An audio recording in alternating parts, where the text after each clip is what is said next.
Dreambig is an initiative of the ATIM cluster, or the Advanced Technologies and Manufacturing cluster.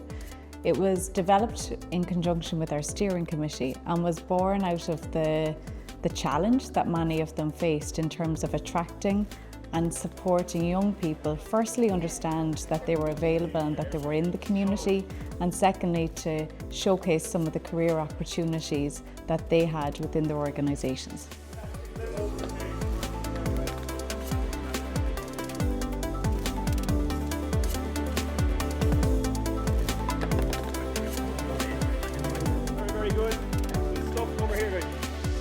For us, it's been really impactful and powerful. We get to combine a view of Mergon with a really engaging workshop for the participants on topics such as sustainability, which are really important to us.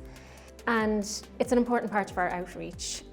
We are always trying to encourage interest in STEM for future careers.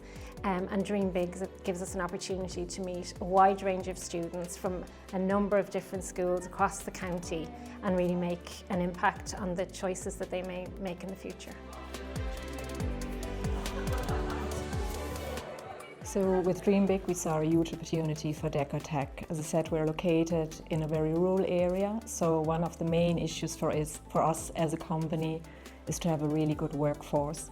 And Dreambig gives us the unique opportunity to tap right into the students in the local schools, into the local community, showcase what we do actually within Decotech, and encourage students to take the route of STEM-related subjects, STEM-related career opportunities, and hopefully find them one day as part of our team in Decotech.